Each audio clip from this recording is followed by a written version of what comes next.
Rainey's Black Bottom was one of my most anticipated films for the end of the year due to this being Chadwick Boseman's final performance. And man, oh man, what a performance it was.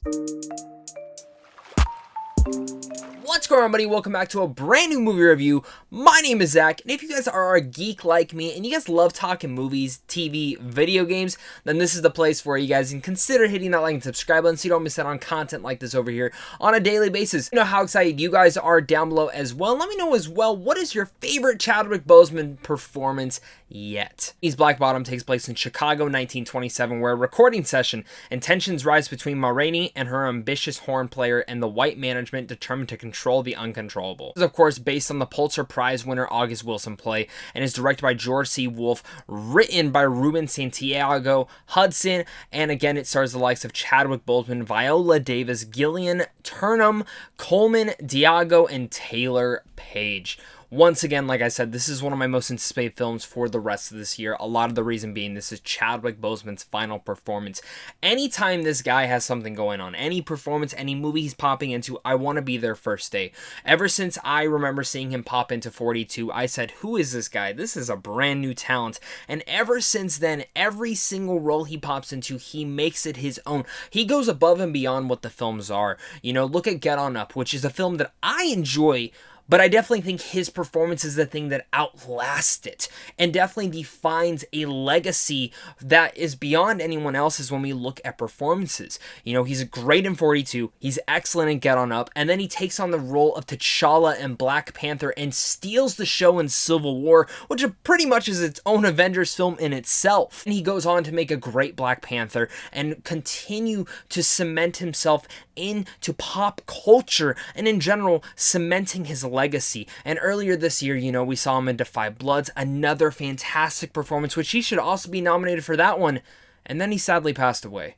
And I remember sitting there in my room, heartbroken, thinking one of the best actors working today had passed away. And knowing that he at least had one more performance coming out this year, I easily raised this to my top to see what this film was going to be about. And color me shocked, I was actually quite surprised to find out this is one of my favorite films of this year.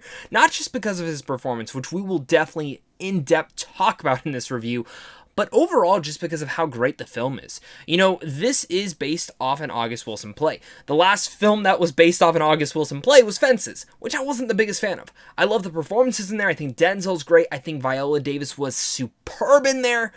But the rest of the film I felt like was just okay. A little bit stagey and just, you know, maybe a little bit too feeling much like it's a play. And I got a little bit worried about this film as it had started. I'm like, okay, I get what this film's going to be. It's definitely going to be in that same vein. But thankfully, it's way better.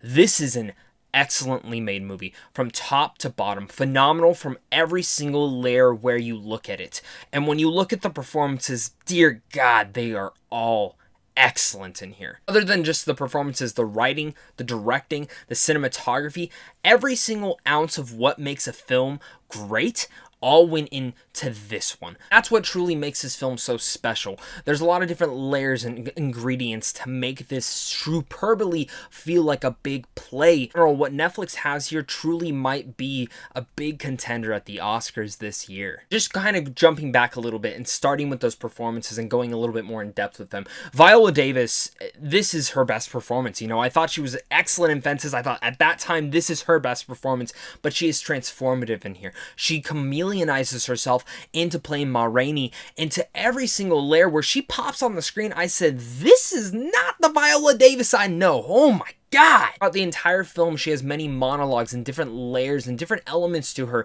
that she portrays in such a dynamic way. Speaking of dynamic, let me just get it out of the way. Chadwick Boseman's Swan song here is again a career-defining performance that will be remembered for years, for decades, and for generations to come. This is a performance that will be studied by many, and in general, his whole career will be studied by future cinephiles, and the way that this performance was able to play out was absolutely just cementing his legacy of who he was as an actor. I would be saying this if he was here or not.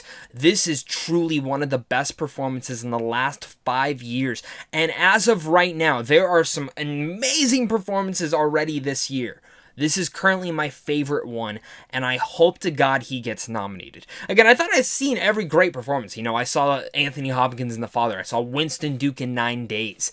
But then it comes down to this. And I just went, woohoo! Give him that Oscar now. Like, oh my God. And what it does so well for Chadwick Boseman is just showing how sincere and how heartbreaking he is and how great he is as an actor. I truly sobbed at the end of this film knowing that this is his final performance. Man, he left us way too soon. And jumping over to the other performances, I really dug Colman in here. I thought he was great. Taylour, Paige is great. Johnny Kahn, Michael Potts. I mean, in general, the whole entire supporting cast in here is all phenomenal and builds onto our actor and actress who are really fighting for the spotlight in here. The film that's mainly taking place in only 2 rooms throughout the entire runtime of this, it flies by. And usually films like this do maybe follow a little bit of a slow pace. This one doesn't. It has the excellent monologues that hit you and really much impact you in a dynamic moment, but really what it brings about to you is a very entertaining time that is at times heartbreaking, but also very just empowering.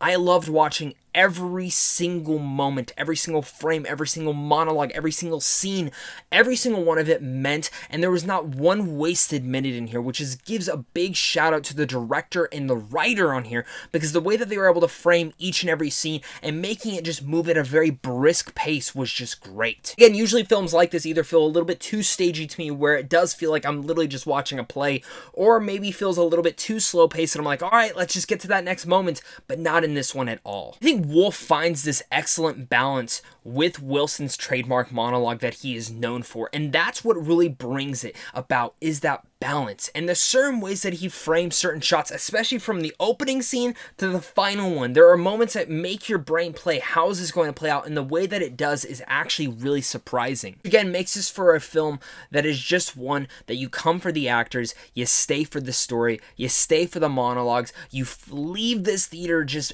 heartbroken, but absolutely you are changed forever after this movie, because God, Ma Rainey's Black Bottom leaves behind some of the best performances and some of the best monologues we have ever seen or heard. Rainey's Black Bottom features a dynamic script, excellent directing, and a career-defining performance. This is a must-see. Davis is transformative and camouflages into the role Ma Rainey. I didn't even see Viola in here. She was just that great.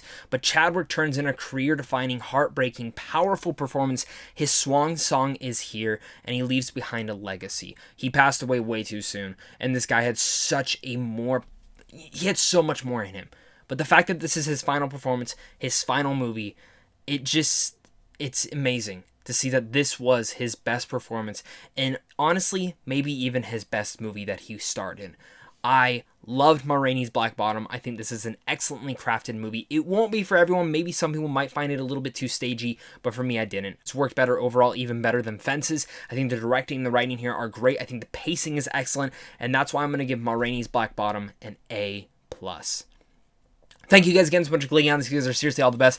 I'm getting a little bit choked up on this one because this was a very much hard review and a hard film for me to watch, but I absolutely loved it, and I'm sure many of you guys will as well. Make sure to comment down below and let me know your guys' thoughts. Are you guys excited for this film? Are you not? Let's discuss it all down there. Hit that like and subscribe button. Head on over to Sandwich on Films on how to see films early, and of course, it's a big thing to you and a big thing to my Patreon supporters, because without you, I wouldn't be able to do this. Thank you guys again, and of course, until next time, stay classy.